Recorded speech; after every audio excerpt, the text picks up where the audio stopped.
Welcome and good morning, friends. Today, in this lecture, I am delivering a topic vermicomposting, green manuring types, advantages, disadvantages, and nutrient availability. First of all, what is vermicompost fertilizer? We will discuss vermicompost is an organic manure. Vermicompost is a compost fertilizer made from cow or buffalo's dung and help of earthworms. Vermicompost is 4 to 5 times more powerful fertilizer than cow dung. Vermicompost is fully decayed, insect free, litter free, weed free compost. See, vermiculture derived from the Latin word vermis meaning worm involves the mass production of earthworm for waste degradation and composting with vermicast production. Earthworms are the intestines of the earth. They occur in diverse habitats, especially those which are dark and moist. Organic materials like humus, cattle dung, and kitchen waste are highly attractive for some species. Vermicomposting is a technology of composting various forms of a biodegradable waste with the help of earthworms. This compost is perfectly balanced and good in plants' nutrients. Commonly, Eisenia foetida variety is used. Species of earthworm major Etrulus eugeni, then Pavilions executus. These are the species which are used for preparing the vermicomposting. Methods of production: vermicompost can be produced by two methods, that is pit method and windrow method. Pit method is commonly used for small scale production of a vermicompost. These steps can be followed for the preparation of the vermicompost bed by pit method. Construct a pit of 3 by 2 by 1 meter size, that is 3 meter length, 2 meter width and 1 meter diameter over ground surface using bricks. Size of pit may vary as per availability of raw materials. Fill the pit with following 4 layers, that is first layer with sand or sandy soil of a 5 to 6 centimeter. This layer helps to drain excess water from the pit. Then second layer paddy straw or other crop residue of a 30 centimeter above first layer, which will be used for providing aeration to the pit. Then third layer 15 to 30 days old dung over paddy straw layer at a thickness of 20 to 30 centimeter. This helps in initiating microbial activity. And fourth layer pre-digested material about 50 centimeter. Inoculate earthworm at the rate of 1000 worms per square meter area or 10 kg earthworm in 100 kg of a organic matter. Spray water on the bed and gunny bag and maintain 50 to 60% moisture of the pit by periodical water spraying. See, these are some images of pit method for preparation of vermicompost.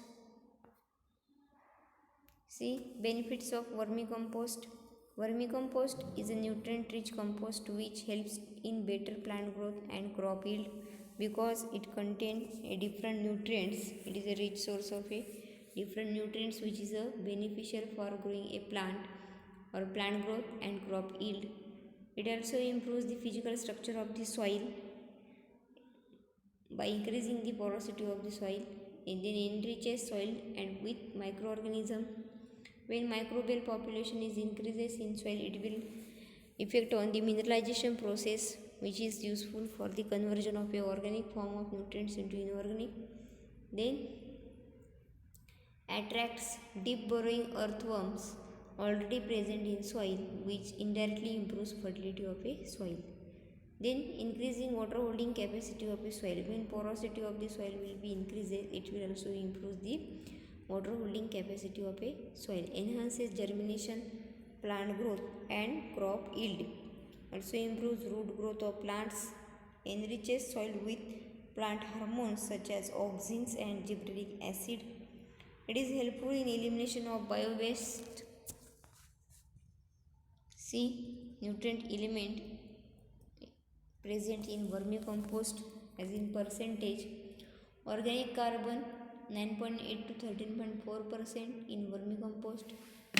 Then nitrogen 0.51 to 1.61 percentage. Then phosphorus 0.19 to 1.02%. Then potassium 0.15 to 0.73%. Calcium present in vermicompost 1.18 to 7.861%. Then magnesium 0.093 to 0.568%, that is 0.57 percentage. Sodium 0.058 to 0.15 percentage. Zinc 0.004 to 0.11 percentage. Then copper 0.0026 to 0.0048%. Iron 0.20 to 1.33 percentage. Manganese 0.015 to 0.20 percentage. This is all the composition of nutrient element in vermicompost.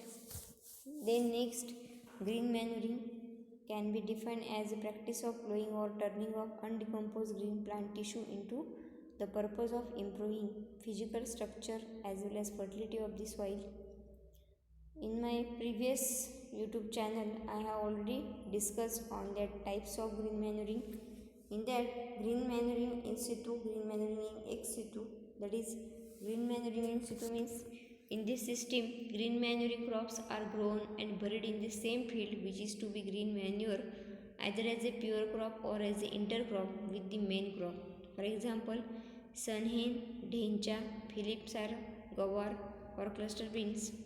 In India, various method growing green manure crop in situ as follow. That is a summer sown catch crop. The quick growing green manure crops like sunhem, dhencha are grown in May to June and buried in the field in the months of July to August before the planting of main crop of a kharif season. Then inter-row sown crops, the quick growing green manure crops are sown along with the main crop between the lines of the crop. For example, sunhem in cotton, dhencha in paddy, barsim in orchard stand sugarcane. Then crops taken on bare fallow. In wheat or vegetables track, green manure crops like sunhem, gawar, cowpea and dhencha are sown and buried during the kharif season instead of leaving field fallow or alternative kharif crop being raised. With this method, the cultivators lost one kharif season crop. Green manure as a main crop, this practice is adapted only on very poor sandy soils to more profitable rotation or for reclaiming saline and alkaline soil. Then second type, it is a green leaf manuring. Green leaf manuring refers to incorporation of a green leaves and tender green wings of plant collected from shrubs and trees grown on burns, wastelands and nearby forest areas into the soil. For example, Gliricidia, Sesbania, currants. Green manure is a type of a cover crop grown primarily to add nutrients and organic matter to the soil. They are grown for the purpose of plowing them, thus increasing fertility through the incorporation of nutrients and organic matter into the soil. These are some examples of green manuring crops.